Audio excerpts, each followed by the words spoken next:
grizzly bear couldn't save her cub in the icy water. What this human baby did put everyone in tears. Let us know where you're watching from. If you love my content, consider supporting it with a super thanks. Every bit of your support helps us create even more amazing stories for you. The morning sun struggled to break through the thick blanket of fog that hovered over Pine Lake. Emma Bennett stood by the kitchen window of her family's remote cabin, clutching a steaming mug of coffee between her palms. Outside, the world was transformed into a winter wonderland. Towering pines, heavy with fresh snow, created a natural fortress around their temporary haven. The family had arrived just yesterday for their annual winter retreat, hoping to escape the chaos of city life. Emma's husband Noah was still asleep upstairs, exhausted from the long drive. Their 10-month-old daughter Lily was awake, though, happily babbling from her playpen in the corner of the living room. Emma smiled as she watched her daughter's chubby fingers reach for colorful toys, blissfully unaware of the biting cold just beyond the cabin walls. "Just you and me this morning, sweetheart," Emma whispered, moving to check that the fire in the stone hearth was still burning strong. A sudden movement outside caught her attention. Emma squinted through the frosted glass, her breath catching in her throat as she spotted a massive grizzly bear pacing frantically along the shoreline. Even from this distance, Emma could see the animal's distress in every movement. The bear roared, a sound that seemed to shake the very cabin before charging toward the partially frozen lake. That's when Emma saw it. A tiny cub, desperately clinging to a small ice sheet that had broken away. The little one's terrified whimpers carried across the still morning air, each cry more heart-wrenching than the last. The mother bear pawed at the thin ice, trying to reach her baby, but each attempt only sent more cracks spiderwebbing across the surface.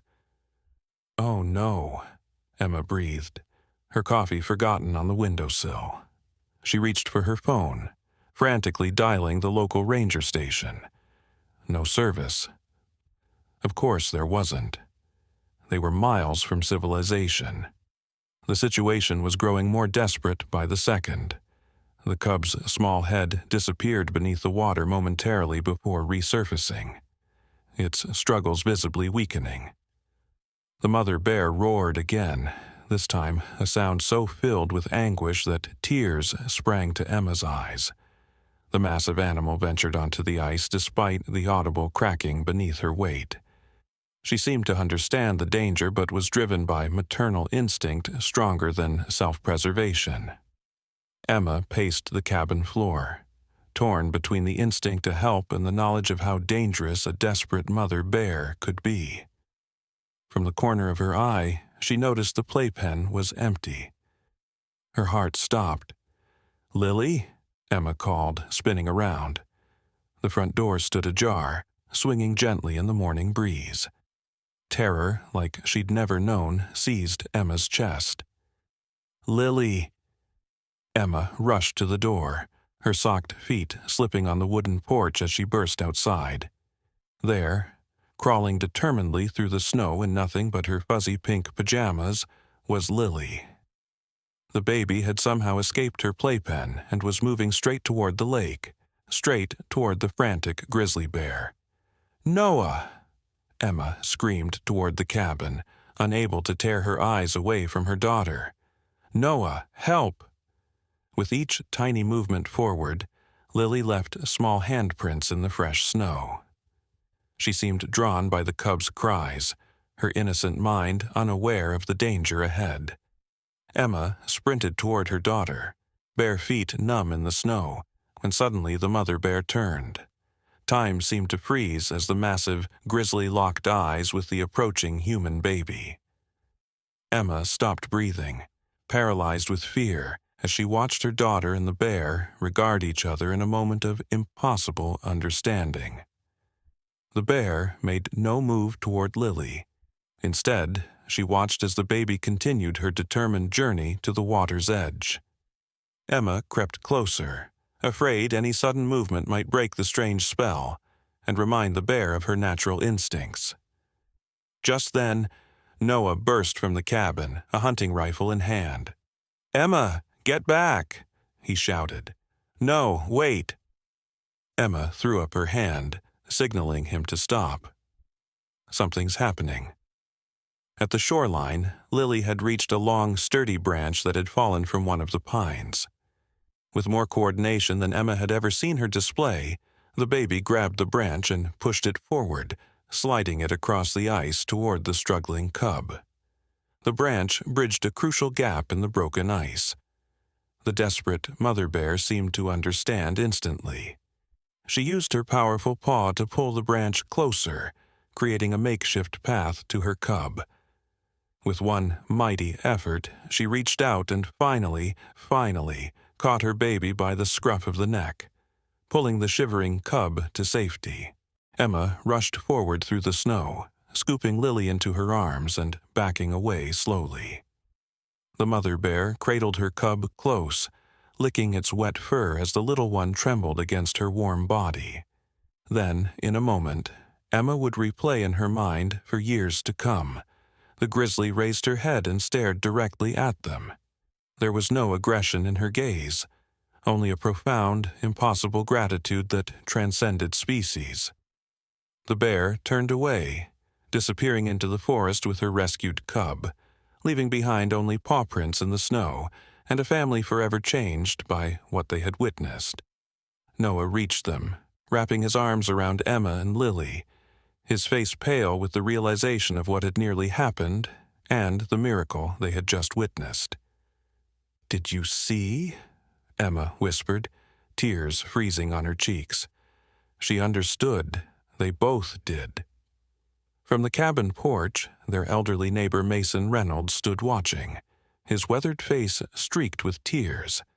He had rushed over after hearing the commotion, arriving just in time to witness the rescue.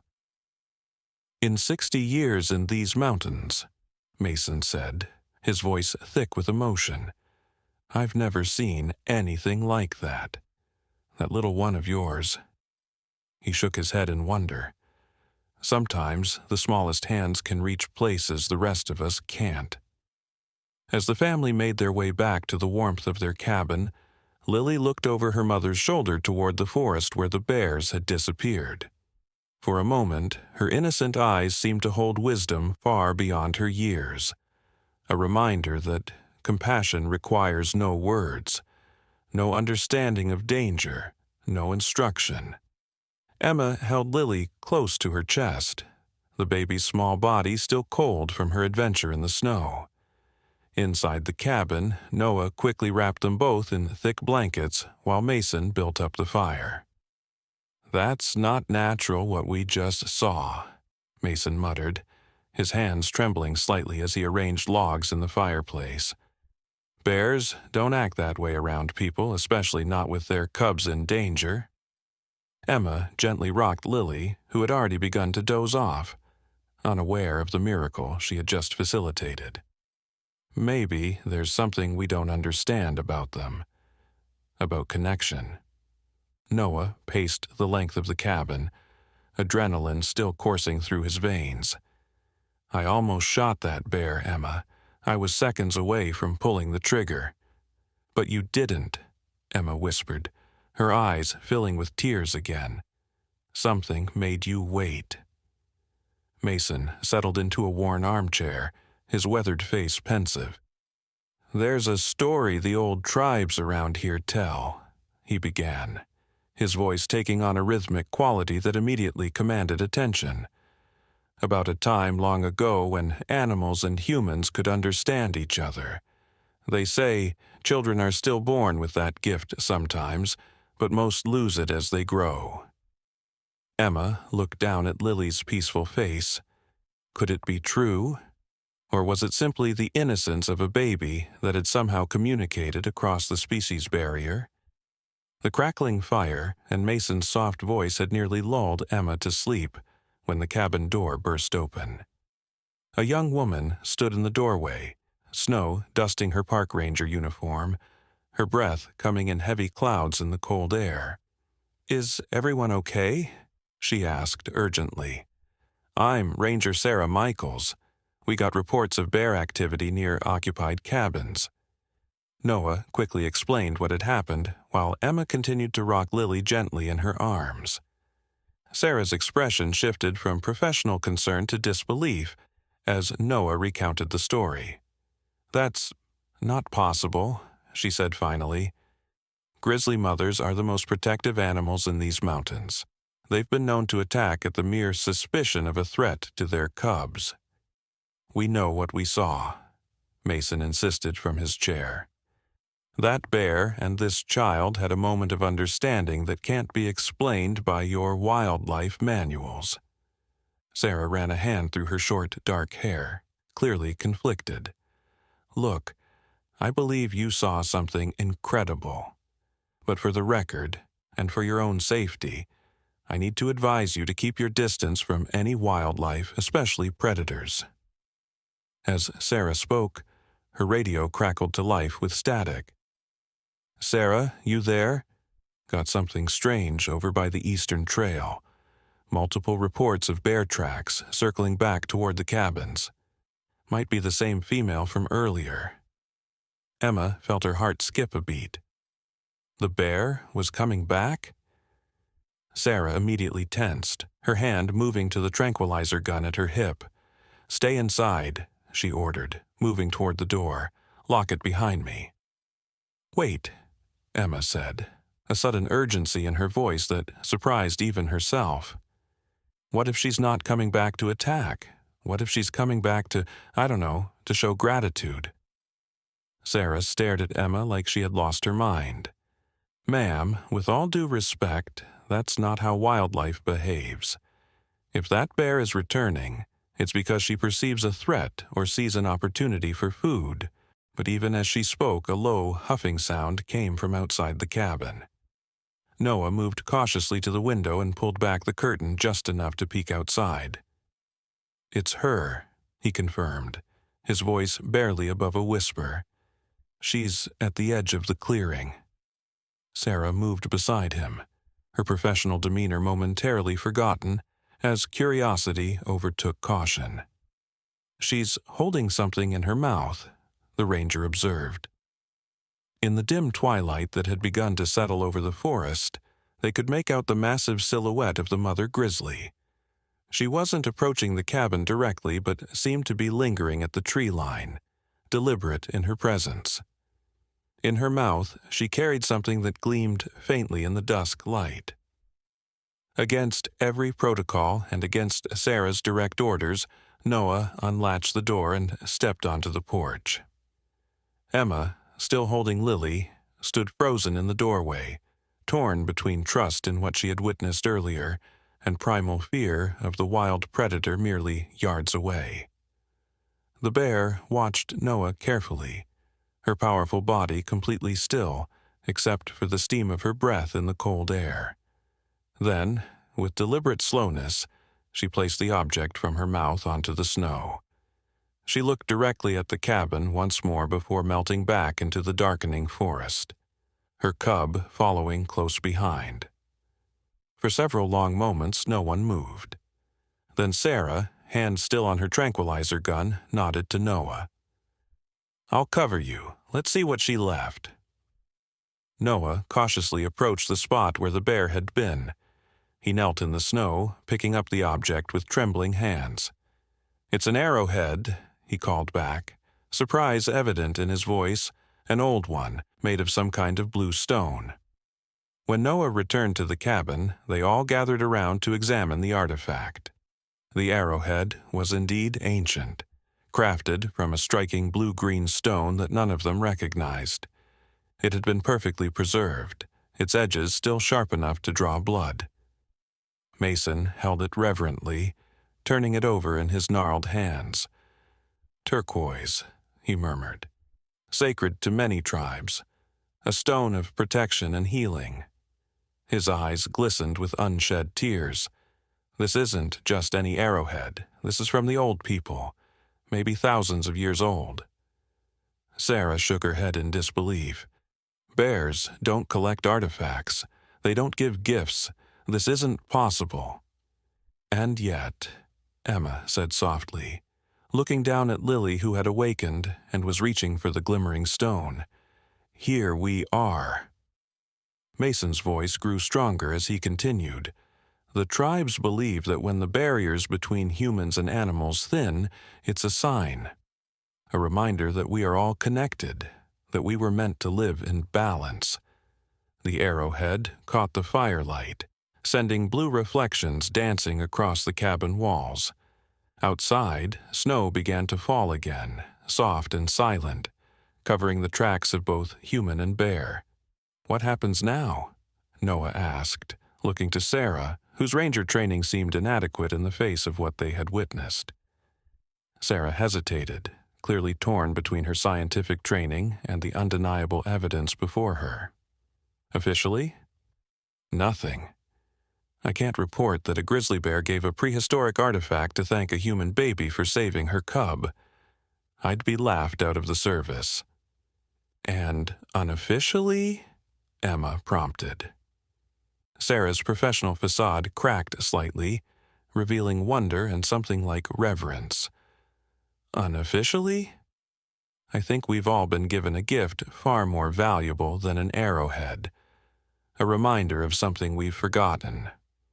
That night, after Sarah had left to continue her patrol and Mason had returned to his own cabin, the Bennett family sat together in front of the fire. The arrowhead lay on the mantel, its mysterious presence a tangible reminder of the day's events. "Do you think anyone will believe us?" Noah asked, his arm around Emma, as Lily slept peacefully between them.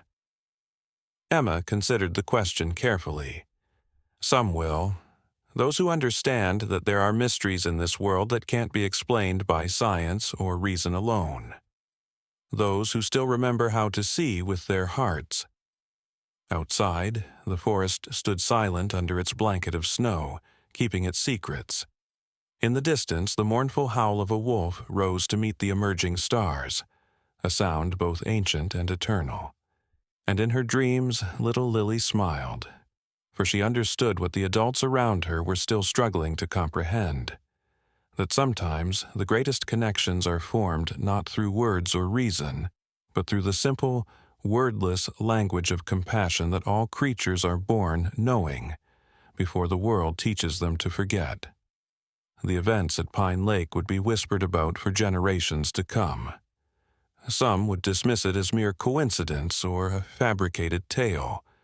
Others would recognize it as a reminder of the thin veil that separates humanity from the natural world, a veil that occasionally parts to reveal the profound connections that still exist, if only we have the eyes to see them. For Emma and Noah Bennett, that winter retreat became a turning point. Noah, once focused solely on his corporate career, resigned from his position upon their return to the city. Instead, he began working with conservation groups, using his business expertise to help protect wilderness areas and the creatures that called them home. Emma, inspired by their experience, started documenting stories of extraordinary animal-human connections, eventually publishing a book that touched hearts around the world. Though she never explicitly claimed their own story as fact, those who knew her could see the truth shining in her eyes whenever she spoke of understanding across species. And Lily, the girl who had once reached out to a desperate mother bear, grew into a remarkable young woman with an uncanny ability to connect with animals of all kinds. On her 18th birthday, Emma and Noah gave her the turquoise arrowhead, mounted as a pendant, a reminder of a moment that had shaped her life before she could even remember it. Some gifts, Emma would often reflect, come to us when we're too young to understand their significance.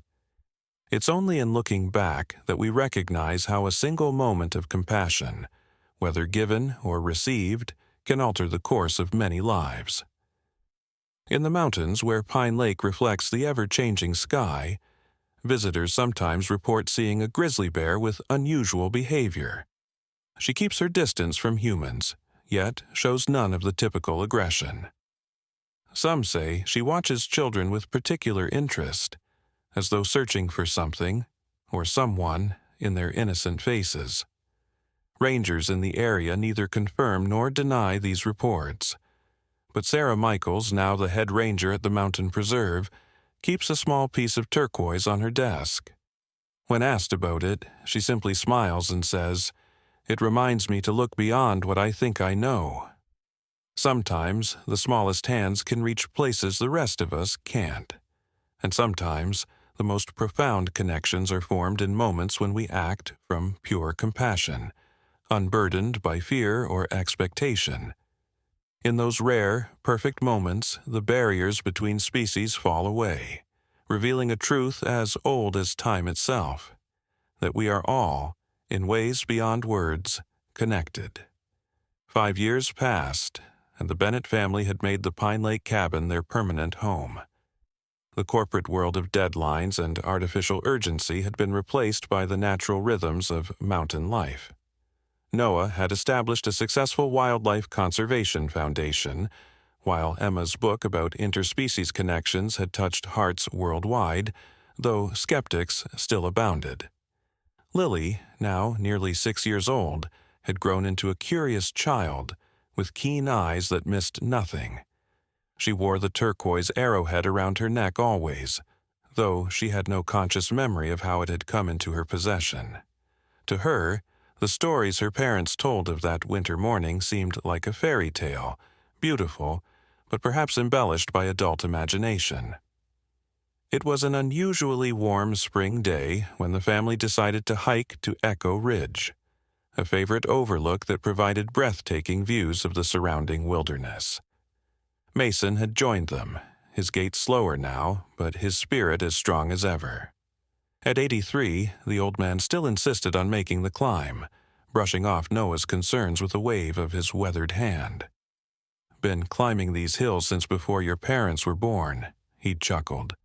"Don't intend to stop till they carry me off this mountain." The trail wound through pine forests and across bubbling streams swollen with snowmelt. Lily darted ahead, then fell back, her endless energy a stark contrast to Mason's measured pace. She collected wildflowers along the way, weaving them into a crown that sat crookedly on her auburn curls. "Stay where we can see you, Lily," Emma called, watching her daughter skip ahead once more. Something had been bothering Emma for weeks, a restlessness she couldn't name. Dreams of the grizzly bear had returned with startling clarity after years of absence. In them, the bear always seemed to be trying to communicate something urgent, something beyond Emma's understanding. Sarah Michaels, now a close friend, had reported increased bear activity in the area, but assured them it was normal for spring. Yet Emma couldn't shake the feeling that something was drawing them to Echo Ridge today. Something beyond their conscious decision. They reached a small clearing where the trail divided, one path continuing toward the ridge, the other descending to a secluded valley known locally as Shadow Hollow. Lily, who had been following the main trail, suddenly stopped and turned toward the valley path. "I want to go this way," she said with unusual firmness. Noah glanced at the unmarked trail with concern. "That's not the way to Echo Ridge, sweetheart.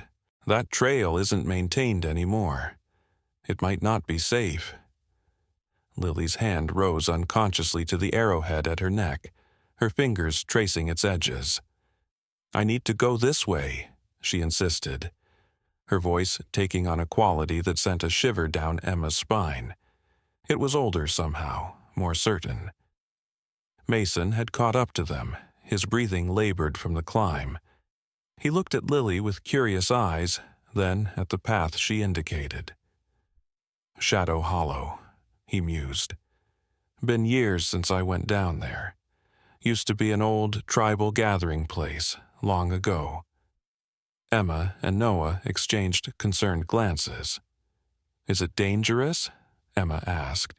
Mason shrugged. "No more than anywhere else in these mountains. just forgotten.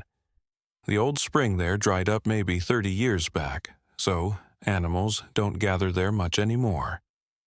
Something in Lily's determined expression made Emma hesitate. She remembered the inexplicable connection her daughter had formed with the mother bear as an infant. Was this another moment when they should trust Lily's instincts over adult reasoning? "Let's follow her," Emma said quietly to Noah. "Just a little way." Noah looked uncertain but nodded. "Not too far, though. We should be back before dark." They followed the overgrown path, with Lily leading the way, as if she had traveled it many times before. The forest grew denser as they descended, the light filtering through the canopy in dappled patterns that shifted with the breeze. Emma noticed Lily touching certain trees as she passed, her small fingers tracing the rough bark with a deliberate gentleness. After 20 minutes of careful hiking, they emerged into a bowl-shaped hollow surrounded by towering pines.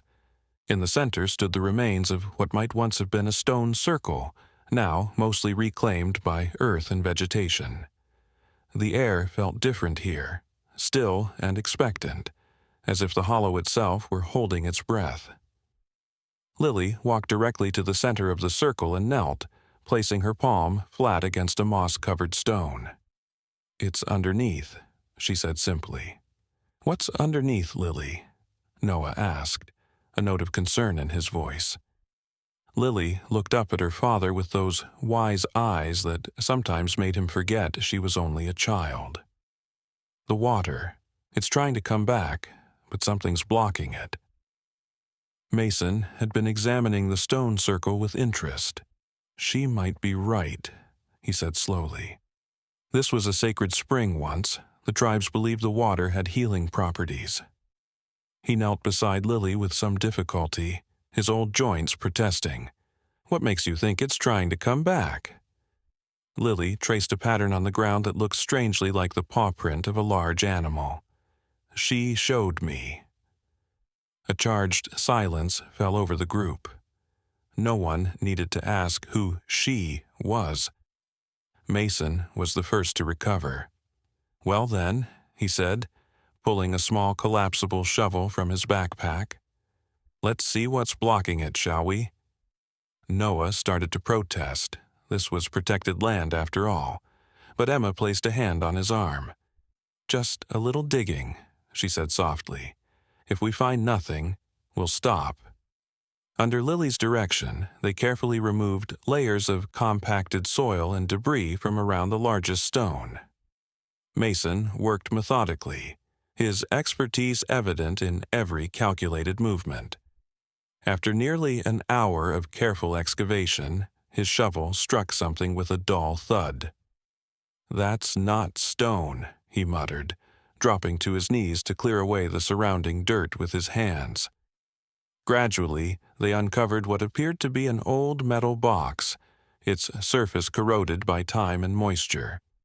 It was roughly the size of a small suitcase, with no visible hinges or locking mechanism. Strange symbols were engraved across its surface, faded but still discernible. "It doesn't belong here," Lily said, her voice troubled. "It's making the water sad." Mason studied the markings with a furrowed brow. "These aren't tribal symbols," he said. "This is much newer, maybe mid-20th century." As they contemplated their discovery, a low rumble of thunder sounded overhead. Dark clouds had gathered unnoticed, and the air had taken on the electric quality that precedes a storm. "We should get back," Noah said, eyeing the sky with concern. "We can contact the Historical Society about this once we're home." Emma had just begun to gather their tools when Lily gave a startled cry. The ground beneath the metal box had begun to tremble, and a thin trickle of water was seeping up around its edges. "It's coming!" Lily exclaimed, backing away from the stone circle. The trickle quickly became a steady flow as the pressure of the hidden spring lifted the metal box from its resting place. The container rose on the growing fountain of water, then toppled to one side as the spring burst forth with surprising force. Clear, sparkling water bubbled up from the ancient source, spreading across the hollow in rivulets that seemed to follow the half-buried stones of the old circle. Mason stared in astonishment. "The sacred spring," he whispered. "After all these years." As the water flowed, something extraordinary began to happen. Animals emerged from the surrounding forest. First, small creatures like squirrels and rabbits, then deer stepping cautiously into the hollow. They approached the spring without fear, drinking from the fresh water as if they had been waiting for its return. And then, at the edge of the hollow, a massive form appeared. Emma's heart nearly stopped. The grizzly bear stood watching them, her powerful body silhouetted against the darkening forest.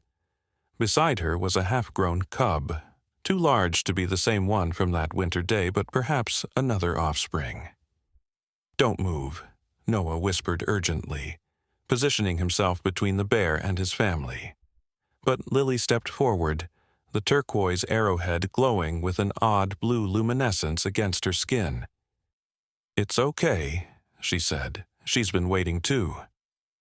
The mother bear made no aggressive move. Instead, she approached the spring slowly, her cub following cautiously behind. The other animals parted to make way but showed no panic at the predator's presence. It was as if the normal rules of the wild had been temporarily suspended in this sacred space. The bear stopped at the edge of the now flowing spring and dipped her massive paw into the water. She then raised her head and looked directly at Lily, a look of such intelligence that even Noah, the most skeptical among them, felt a chill of recognition. Lily reached up to touch the arrowhead at her neck, then unclasped it. Before anyone could stop her, she walked toward the bear and held out the pendant, her small hand steady and unafraid. "Lily, no," Emma gasped, but Mason held her back. "Wait," the old man said. "Just wait." In a moment that seemed to stretch into eternity, the bear and the child regarded each other across the flowing spring. Then, with delicate precision that belied her enormous size, the grizzly extended her snout and gently took the arrowhead from Lily's palm. The bear turned and lumbered to the metal box that had been displaced by the water. Using her powerful claws, she prized open what humans had been unable to access. From inside, she extracted something that glinted in the dim light and returned to Lily.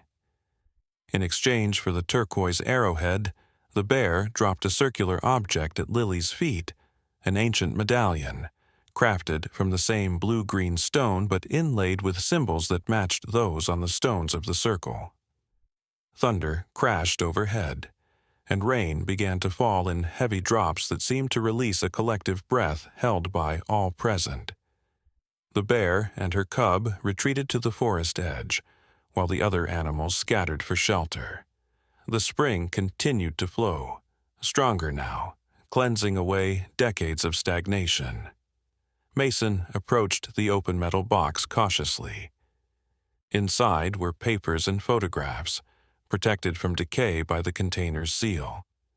He lifted out a journal with trembling hands, its leather cover still supple despite its age. "We need to get this somewhere dry," he said as the rain intensified. They gathered what they could, including the mysterious medallion, and made their way back up the trail as quickly as safety allowed. By the time they reached the main path, they were soaked through, but an inexplicable elation had taken hold of them all. Even Noah, who kept glancing back toward Shadow Hollow with wonder in his eyes. Back at the cabin, while Lily slept soundly after their adventure, the adults spread the contents of the journal across the kitchen table. The handwritten pages told a disturbing tale. In the 1950s, a government researcher had discovered the tribal spring and noticed its unusual properties. Initial tests suggested the water contained minerals unknown to science. Fearing weaponization potential during the Cold War, the researcher had diverted the spring underground and sealed it with the metal box containing monitoring equipment, effectively cutting off the sacred waters from the surface. He was trying to protect it in his way, Mason said, turning the brittle pages carefully, afraid of what would happen if the military got involved. Emma studied the medallion that the bear had given to Lily. Unlike the arrowhead, which had been a tool, this was clearly ceremonial. A perfect circle of turquoise with intricate carvings that seemed to tell a story in symbols they couldn't decipher. Why would the bear take the arrowhead and give this instead? She wondered aloud. Mason's weathered finger traced one of the symbols, a small handprint beside what appeared to be a larger paw print. The tribes believed that certain objects held spiritual power, not the material itself, but the connections it represented. That arrowhead was a tool, meant for action. This medallion is a symbol of protection and covenant. Noah, who had been silent for much of the evening, finally spoke. Are we really discussing the symbolic intentions of a wild animal? Despite his words, his tone lacked its usual skepticism. You saw what I saw today, Emma said quietly. All of us did. Outside, the storm had passed, leaving behind a world washed clean. Through the window, they could see stars emerging in the clearing sky, their light reflecting off puddles that dotted the ground. In the days that followed, their discovery brought significant attention to Pine Lake. Archaeologists confirmed the stone circle was indeed an ancient ceremonial site, while environmental scientists marveled at the spontaneous reactivation of the spring. The government documents found in the box were declassified, revealing a forgotten chapter of Cold War history. But none of the experts could explain the connection between a 6-year-old girl and a grizzly bear, or how Lily had known exactly where to find the buried spring. Such things remained in the realm of mystery, where empirical science gave way to older forms of knowing. Sarah Michaels helped establish a protected wildlife corridor around Shadow Hollow, ensuring both the spring and its animal visitors would remain undisturbed. The medallion was examined by tribal elders who confirmed it as a sacred object thought lost generations ago, a token that symbolized the covenant between the human and natural worlds. Lily continued to grow, carrying with her an intuitive understanding of the wild that no formal education could provide.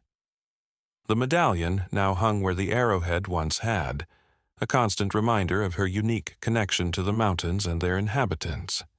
And sometimes, on quiet mornings when mist rolled through the pines, visitors to Shadow Hollow would report glimpsing a child and a grizzly bear sitting in peaceful communion beside the flowing spring, though such sightings were usually dismissed as mountain folklore, the kind of story told around campfires to remind us that there are still mysteries in this world that defy explanation.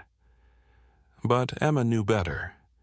She had witnessed firsthand the truth that most adults forget, that compassion can bridge even the widest divides, that understanding often comes through the heart rather than the mind, and that sometimes the most profound wisdom comes from those who have not yet learned to doubt the impossible. In the years that followed, the story of Lily and the bear became something of a legend in the region.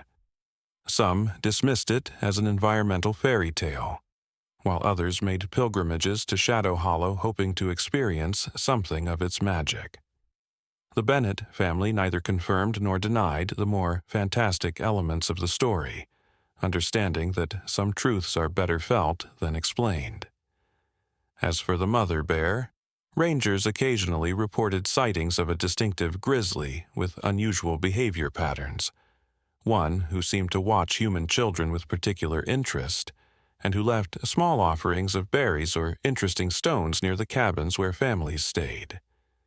They named her Guardian, though in official reports she was simply Bear number 247. And sometimes, in the deep quiet of winter nights when snow blanketed the mountains in silence, Emma would wake to find Lily standing at the window, the medallion glowing faintly blue against her nightgown. On those nights, if Emma looked carefully through the frosted glass, she might glimpse a large shadow moving through the trees, a reminder that some connections once formed transcend all conventional understanding. "She's dreaming," Lily would say simply when asked. "And sometimes I dream with her." It would be easy to dismiss such things as the imagination of a child, the wishful thinking of those who long for deeper connection in a world increasingly separated from nature. But for those who had witnessed that first miraculous rescue, and the events at Shadow Hollow 5 years later, there remained no doubt. For in the space between human understanding and the ancient wisdom of the wild, there exists a truth older than language itself, that compassion needs no translation, that boundaries are often of our own making, and that sometimes the deepest connections come from the most unexpected places. 12 years passed since the day at Shadow Hollow. Lily Bennett had grown into a remarkable young woman of 17, tall and confident, with the same thoughtful eyes that had once gazed fearlessly at a desperate mother bear. The turquoise medallion remained her constant companion, though few outside her family knew its extraordinary origin story. Pine Lake had changed too. What had once been a scattering of remote cabins had evolved into a small but thriving community, drawn together by a shared appreciation for the delicate balance between wilderness and human habitation. NOAA's Conservation Foundation had become internationally recognized for its innovative approach to wildlife corridors and habitat preservation. Emma's books, she had published 3 more after her initial success, had inspired a generation of young environmentalists. But change wasn't always positive. Corporate interests had discovered the pristine beauty of the region. A luxury resort development had been proposed for the northern shore of Pine Lake, promising economic opportunities but threatening the fragile ecosystem. The community was divided, with some welcoming the prospect of jobs and others fiercely opposing any large-scale development. On a crisp autumn morning, Lily sat cross-legged beside the spring at Shadow Hollow, the medallion warm against her skin despite the cool air. The sacred waters flowed strong and clear, nourishing a vibrant ecosystem that had flourished since its rebirth 12 years earlier. Scientists from around the world had studied the spring's unusual mineral composition, finding properties that defied easy classification but showed remarkable healing capabilities for both plants and animals.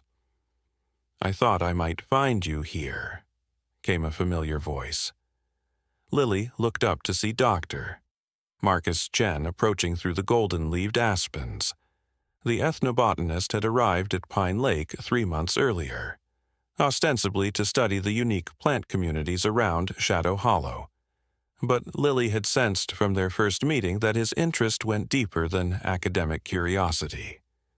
"Just thinking," Lily replied, making room on the stone beside her. Marcus sat down, his movements careful and deliberate as always. At 32, he carried himself with a quiet dignity that reminded Lily of her father, though physically the 2 men couldn't be more different. Where Noah was tall and fair, Marcus was compact and dark-eyed, his Asian heritage evident in his features. "The development committee is meeting today," Marcus said, skipping the small talk they both found unnecessary. "Your father asked me to remind you." Lily nodded, trailing her fingers through the clear water. "I haven't forgotten." The meeting would determine whether the community formally opposed the resort development, or negotiated for concessions that might mitigate its impact. As the most visible representative of the younger generation, Lily's voice carried significant weight, a responsibility she didn't take lightly. "Have you decided what you'll say?" Marcus asked, his scientific detachment softening slightly. Lily's gaze drifted to the far edge of the hollow. "I'm still listening," she said simply. Marcus had learned not to press for clarification when Lily spoke this way. Despite his rational, evidence-based worldview, he had witnessed enough inexplicable occurrences around Shadow Hollow to respect the mysteries he couldn't yet explain. The spring itself defied conventional science. Its reappearance after decades of absence, the unusual healing properties of its waters, the way animals of all species gathered peacefully around it. And then there was Lily herself. Marcus had watched her communicate wordlessly with wounded animals, had seen her predict weather changes before any instrumentation detected them, had observed her seemingly intuitive understanding of ecological relationships that scientists spent lifetimes trying to map. "There's something different today," Marcus noted, scanning the hollow with practiced eyes. "The animals are agitated." He was right. The usual peaceful atmosphere of Shadow Hollow had been replaced by a nervous energy. Squirrels darted more quickly between trees, birds called more urgently to one another, and the deer that typically grazed peacefully near the spring were nowhere to be seen. Lily closed her eyes, her hand rising to the medallion.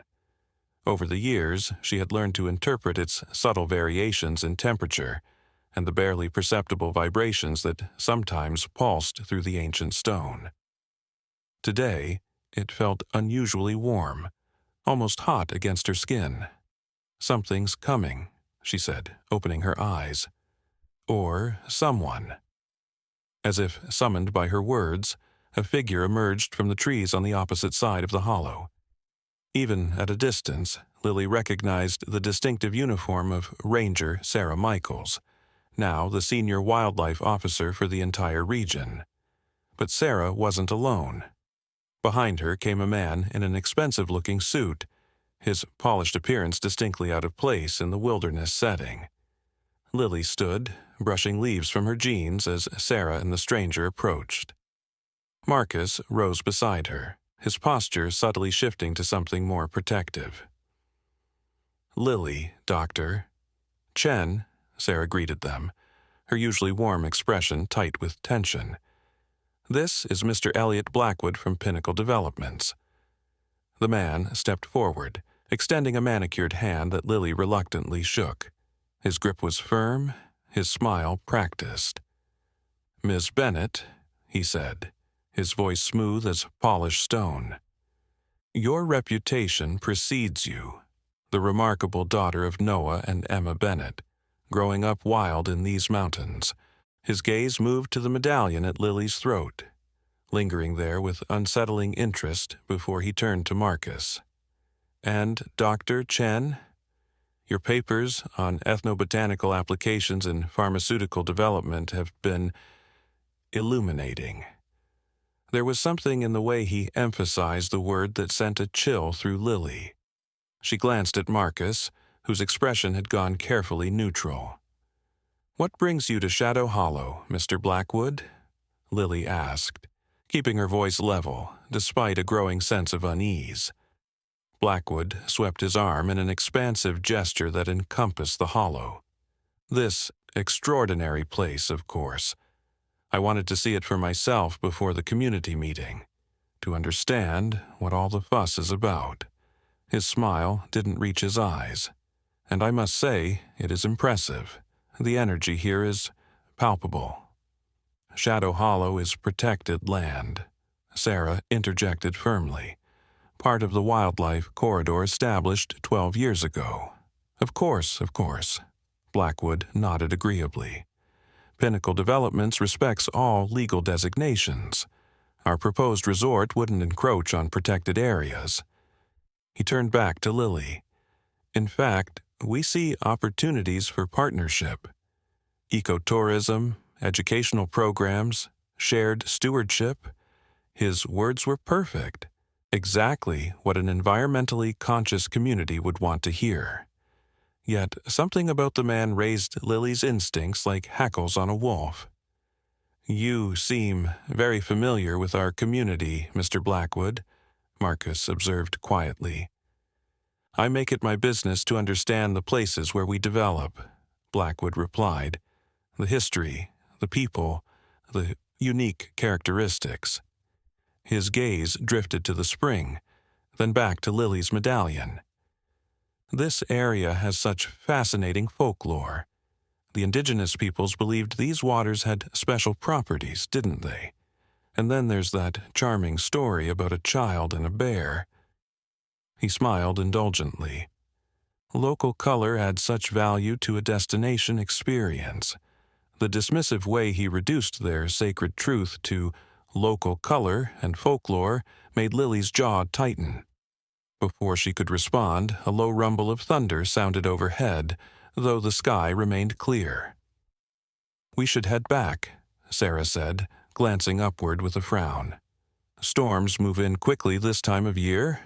"Just one moment," Blackwood said, moving toward the spring. "I'd like to see this miraculous water up close." As he approached the spring, the medallion at Lily's throat grew suddenly hot. Not uncomfortably so, but impossible to ignore. At the same moment, the surface of the spring, normally crystal clear, began to cloud. Blackwood knelt beside the water, reaching out as if to touch it. Fascinating mineral composition, I'm told. Unique properties that science can't quite explain. He glanced back at Lily with a knowing look that suggested he understood more than he should. Yet, just as his fingers were about to break the water's surface, a blood-curdling roar shattered the hollow silence. Everyone froze. Even Blackwood's practiced composure cracked as he straightened abruptly, nearly losing his balance. At the edge of the hollow stood a massive grizzly bear, larger than any Lily had seen before. Its fur was grizzled with age, silver threads running through the brown, but its power was undiminished. The bear rose onto its hind legs, towering over 8 feet tall, and roared again. "Don't move," Sarah ordered sharply, her hand moving to the tranquilizer gun at her hip, but Lily was already stepping forward, her hand raised in a gesture that stopped Sarah as effectively as a physical barrier. "No," she said firmly. "She won't hurt us." The bear dropped back to all fours and moved forward with deliberate steps, ignoring the others and focusing entirely on Lily. Despite the animal's enormous size and power, Lily showed no fear, walking to meet the bear halfway. "Guardian," she whispered, using the name the Rangers had given the distinctive Grizzly years ago. The bear stopped just feet from Lily, close enough that she could feel its warm breath. Though the animal had aged, Lily recognized the intelligence in those eyes. The same mother bear who had once struggled to save her cub from icy waters, who had left an ancient arrowhead as thanks for a baby's help. Over the years, their paths had crossed many times, though never in the presence of strangers. "Fascinating," Blackwood murmured, his fear giving way to an intense curiosity that Lily found more disturbing than his earlier condescension. "The legendary guardian. And she knows you, doesn't she, Miss Bennet?" The bear's attention shifted to Blackwood, a low growl rumbling from deep in her chest. She took a step toward him, massive claws digging into the soft earth. "Mr. Blackwood," Marcus said quietly, "I suggest you back away slowly." But Blackwood stood his ground, staring at the bear with an expression that had transformed from polite interest to naked ambition. "Do you know what people would pay for an experience like this? Controlled encounters with wildlife? The spring's healing waters available in our exclusive spa? That's not what this place is for," Lily said, her voice carrying a hint of the bear's growl. "Shadow Hollow isn't a commodity." The medallion at her throat began to pulse with blue light, visible even through her shirt. The bear's growl deepened, and the spring's waters started to move in unnatural patterns, swirling and rising as if defying gravity.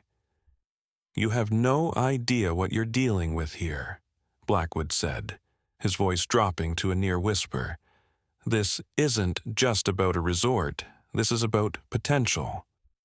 He gestured toward the spring. Do you know what pharmaceutical companies would pay for exclusive access to these waters? What military applications could be developed from its properties? Sarah stepped forward, positioning herself between Blackwood and Lily. You need to leave. Now. The sky darkened suddenly, though no clouds were visible. A wind swept through the hollow, carrying autumn leaves in spiraling eddies around them. The bear roared again, the sound seeming to echo from every direction at once. Blackwood's confident facade finally cracked.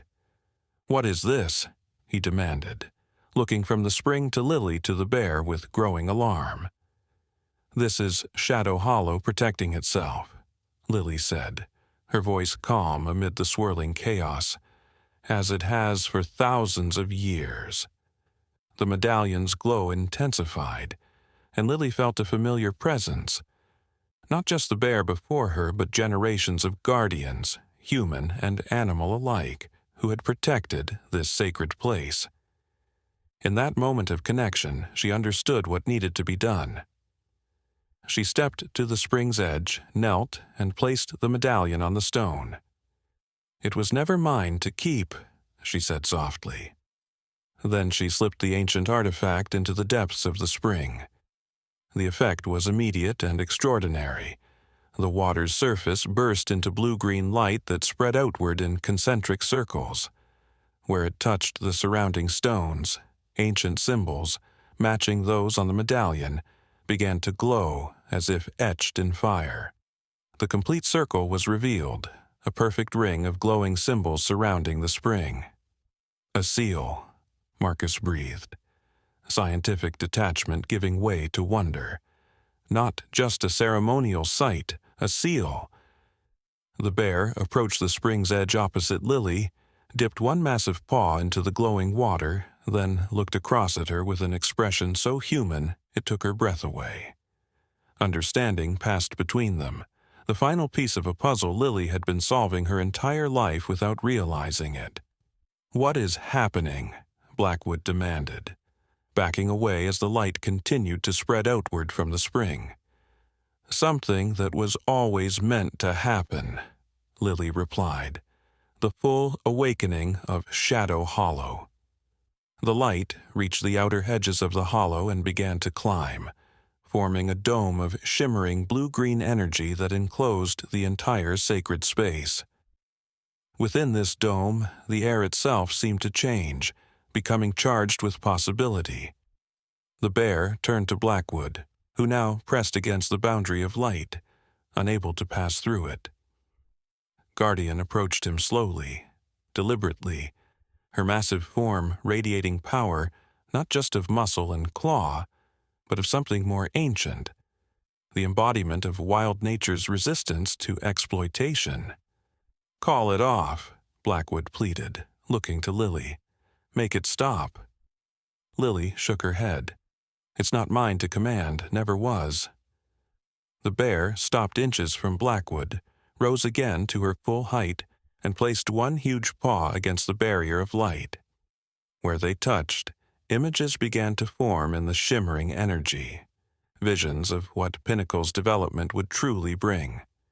Not harmony with nature, but devastation.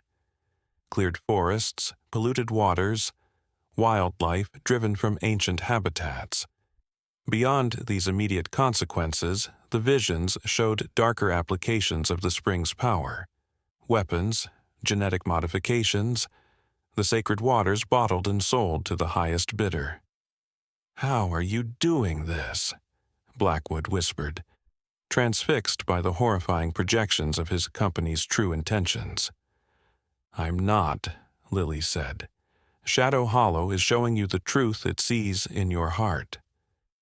The visions shifted, showing an alternative future, the community and land in balance, sustainable development that respected the wilderness rather than exploiting it, humans and animals coexisting as they had at Shadow Hollow for generations. Choice, Marcus said quietly. It's offering a choice. The bear lowered itself back to all fours and stepped away from Blackwood. The glowing barrier faded, leaving the hollow bathed in normal autumn sunlight once more. The only evidence of what had transpired was the medallion, now resting atop the center stone of the spring rather than beneath the water, its surface transformed. Where once it had shown ancient symbols, it now displayed a perfect etching of a child's hand and a bear's paw, side by side. Blackwood stared at it, then at Lily, then at Guardian. The practiced corporate mask had fallen away completely, revealing a man fundamentally shaken by what he had witnessed. "What happens now?" he asked, his voice barely audible. Lily picked up the medallion and held it out to him. "That depends on you. This place has offered you understanding. What you do with it is your choice." Blackwood hesitated, then slowly reached out and touched the medallion. The moment his fingers contacted the turquoise surface, he gasped as if shocked. When he withdrew his hand, a look of profound awareness had replaced his confusion, as if he had glimpsed something beyond his previous understanding. "I need time to think," he said finally, his voice altered. "The meeting, the development plans, everything needs to be reconsidered." Sarah, who had watched the entire encounter in stunned silence, finally found her voice. "I think that would be wise, Mr. Blackwood." As they prepared to leave the hollow, Lily turned back to Guardian. The bear watched her with what could only be described as approval, before turning and disappearing into the forest with the unhurried confidence of a being secure in its purpose.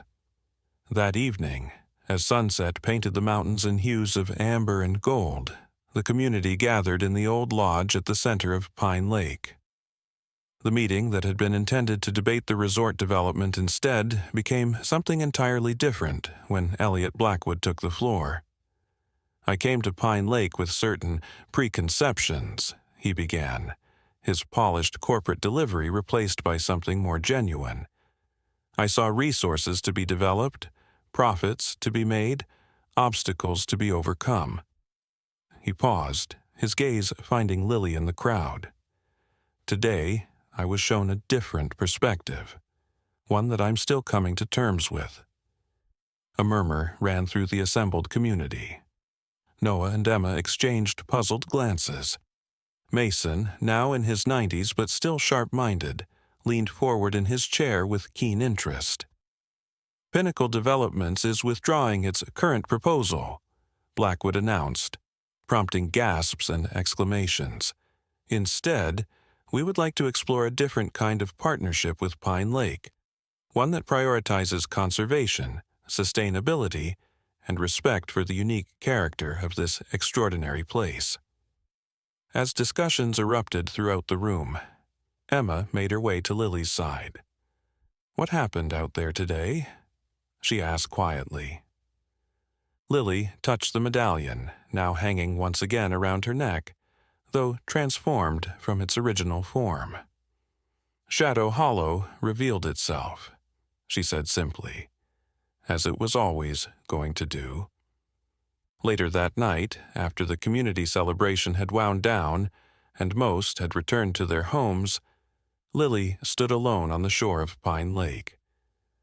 The medallion gleamed in the moonlight, its new etching, the child's hand and bear's paw, a tangible reminder of the day's events.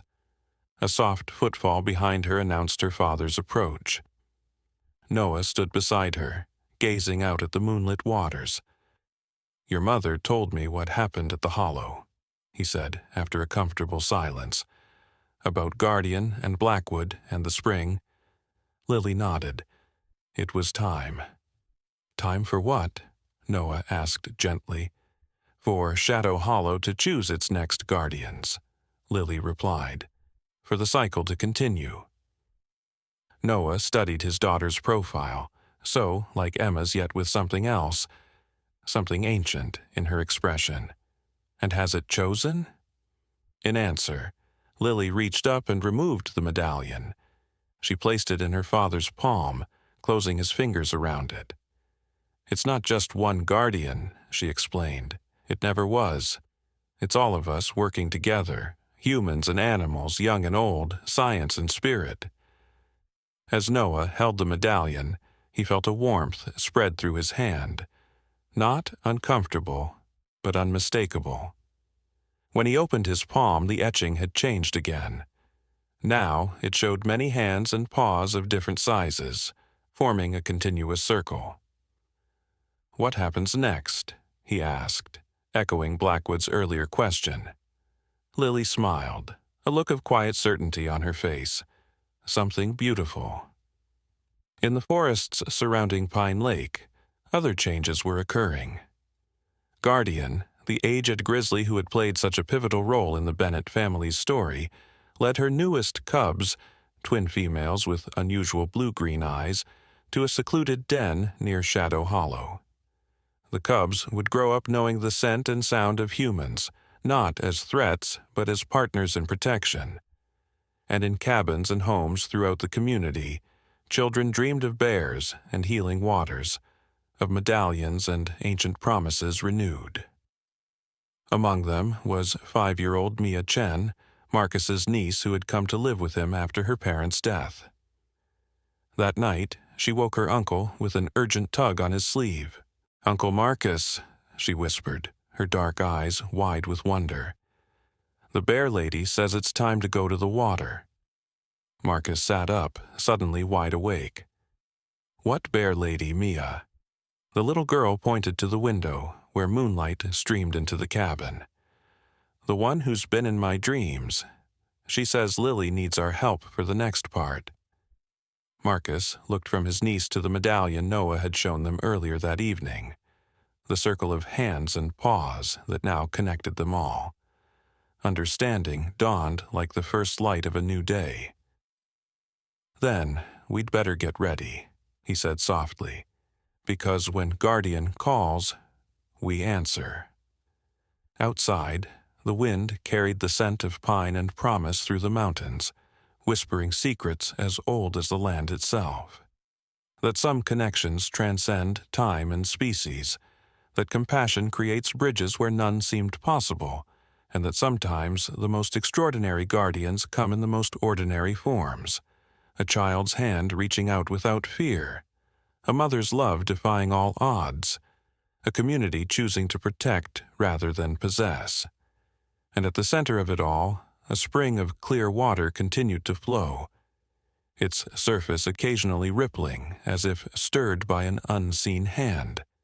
A reminder that beneath the ordinary world we think we know lies a deeper current of wonder, waiting for those with the courage to reach beyond the barriers we create. 10 years later, a solemn gathering took place at Shadow Hollow.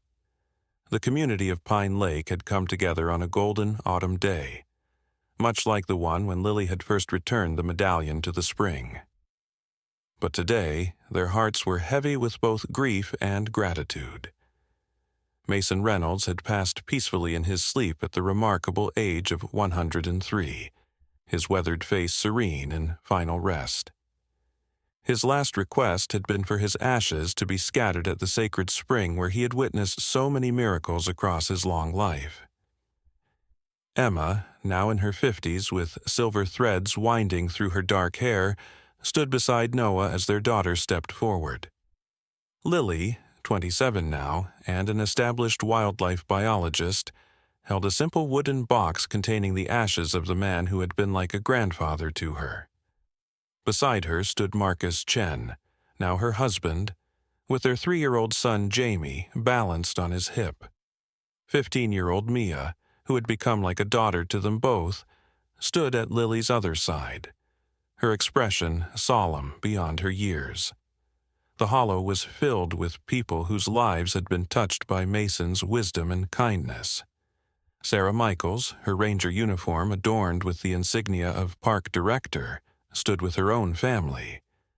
Elliot Blackwood, who had become one of the region's most ardent conservationists after his experience at the Hollow, was there too, humbled in the presence of the sacred space that had transformed his life's purpose. But they were not alone. At the edge of the hollow, partially obscured by the dappled shadows of autumn leaves, stood Guardian. The once mighty Grizzly had grown old, her muzzle now completely silver, her movements slow but still purposeful. Behind her, two fully grown female bears, her daughters, watched with intelligent eyes, and behind them, cubs of a new generation played in the fallen leaves, unafraid of the humans gathered nearby. As Lily approached the spring with Mason's ashes, a hush fell over the assembly. Even the cubs stilled their play, sensing the solemnity of the moment. "Mason once told me," Lily began, her clear voice carrying across the hollow, "that the greatest wisdom comes from listening to both the human heart and the wild heart, and finding where they beat as one." She looked up at Guardian, their gazes meeting across the spring in wordless understanding. He lived that wisdom every day of his long life. Lily opened the wooden box, the medallion, now worn smooth from years of ceremonial use, gleaming against her chest. As she began to scatter Mason's ashes over the spring surface, something extraordinary happened. The water began to glow with that now familiar blue-green light, but this time it rose in a gentle mist that surrounded the ashes, embracing them in luminous tendrils before settling back into the spring. The ancient symbols around the stone circle illuminated one by one, and a soft humming filled the air, not a sound exactly, but a vibration felt in the chest of every person present. Guardian approached the spring's edge, her massive head bowed in what could only be described as reverence. One by one, her daughters and their cubs joined her, forming a semicircle opposite the gathered humans. For a moment, species stood separated by the spring, and then, with deliberate grace, Guardian placed her paw upon the surface of the water.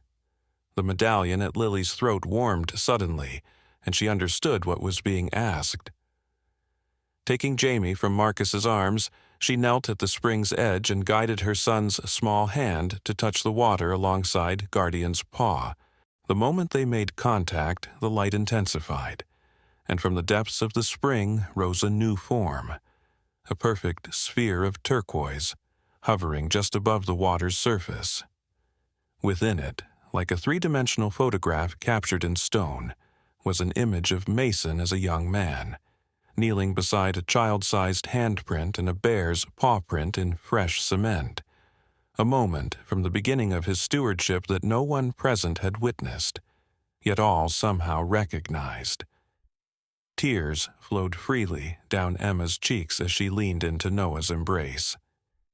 Mia stepped forward, driven by the same intuitive understanding that had guided Lily all her life, and placed her hand in the water. One by one, others followed, humans of all ages reaching out to touch the sacred waters, while bears of all sizes did the same from their side of the spring. The sphere of turquoise began to pulse with a heartbeat rhythm, and with each pulse, it released tiny motes of blue-green light that drifted upward, like luminous seeds carried on an invisible breeze. These lights spiraled toward the sky, forming a swirling column that seemed to connect earth and heaven.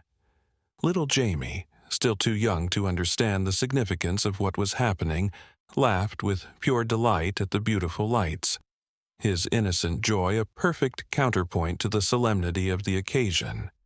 His laughter broke the tension, and gentle smiles spread across tear-stained faces. As the last of Mason's ashes merged with the spring, Guardian raised her head and released a roar that contained neither aggression nor fear, only affirmation. The sound echoed through the hollow and beyond, carrying over forest and mountain, lake and meadow. From distant ridges came answering calls, wolves and eagles, elk and mountain lions, each adding their voice to the chorus of wild acknowledgement. The turquoise sphere slowly descended back into the spring, but as it did, it seemed to expand outward, its essence merging with the water until the entire spring glowed with that same inner light. no longer limited to ceremonial moments, but permanently infused with visible magic. In that moment, every person present felt a profound shift within themselves, a deepening of their connection, not just to Shadow Hollow, but to the web of life that sustained them all. It was as if Mason's passing had somehow strengthened, rather than diminished, the bond between human and wild, his essence becoming part of the sacred waters that had defined his life's purpose. Guardian turned to leave, her duty fulfilled, but paused beside her youngest grand cub. The little bear had wandered closer to the humans than any of the others, drawn by curiosity to little Jamie, who watched the cub with equal fascination. For a heart-stopping moment, the two infants, one human, one bear, regarded each other across a distance of mere feet, a perfect echo of that winter morning, 22 years earlier, when a baby Lily had first reached out to help a desperate mother bear. Guardian made no move to retrieve her grand cub, watching instead with what could only be called knowing acceptance, as the two young ones assessed each other with open, innocent curiosity. The cub took one tentative step forward, then another, until it was close enough that Jamie could have touched it if he had reached out. The assembled humans held their breath, including Lily, who understood the profound significance of what they were witnessing. Not just a recapitulation of her own first encounter, but the beginning of the next generation's stewardship. Then Jamie did something that brought fresh tears to every eye. Without fear or hesitation, he solemnly offered the little bear a bright red maple leaf he had been clutching. The cub sniffed at the offering, then gently took it in its mouth. Guardian huffed softly, seemingly satisfied, and called her grand cub back with a low rumble. The little bear turned, leaf still carefully held in its mouth, and trotted back to its grandmother's side. With one last meaningful look at Lily and her son, Guardian led her family back into the forest, disappearing among the trees as she had done so many times before. As the gathering slowly dispersed, people lingering to embrace and share memories of Mason, Lily remained at the spring's edge with Jamie in her arms. Marcus and Mia stood beside them, a family united by something far stronger than blood, a shared purpose, a sacred trust passed down through generations of both humans and bears. "Was that really how it happened for you when you were a baby?" Mia asked, her voice hushed with wonder. Lily smiled, her eyes still on the spot where Guardian had disappeared. "Not exactly the same," she answered. "But the essence was there, that moment of recognition, of connection across the divide we think separates us from the wild." "He'll never remember it," Marcus said, gently touching his son's head. "He's too young." "It doesn't matter," Lily replied, certainty warming her voice. "Some connections don't need memory to endure. They become part of who we are." As twilight descended over Shadow Hollow, the spring continued to glow with its new, permanent radiance, illuminating the faces of this small family. The latest in a long line of guardians stretching back to times beyond human record. Jamie reached toward the water, his small fingers trailing through the luminous surface. Where he touched, ripples spread outward in perfect circles, each one carrying tiny motes of light to the edges of the spring. The boy laughed again, that pure sound of uncomplicated joy, and in the distance, faint but unmistakable, came the answering huffs of bear cubs at play, separate but connected, different but alike, each essential to the delicate balance that made Shadow Hollow a place of enduring magic. Emma and Noah joined them, completing the circle around the spring. Noah placed his weathered hand on his grandson's back, while Emma's fingers intertwined with her daughter's. 4 generations stood connected in that moment. Mason's spirit in the waters, Emma and Noah as the witnesses who had first believed, Lily and Marcus as the current stewards, and Jamie, Mia, and Guardian's grandcubs as the promise of continuation. Mason once told me, Emma said softly, that the most powerful magic in the world is simply the choice to see wonder where others see only the ordinary. As if in response to her words, the blue-green lights from the spring rose once more, this time forming not a column but a vast canopy that spread out over the hollow like the aurora borealis brought down to earth. Beneath this sheltering light, human and wild alike were bathed in the same radiance, their separateness momentarily dissolved in shared wonder. And in that perfect moment of connection, child and bear, water and light, remembrance and promise, ending and beginning, the true gift of Shadow Hollow revealed itself fully.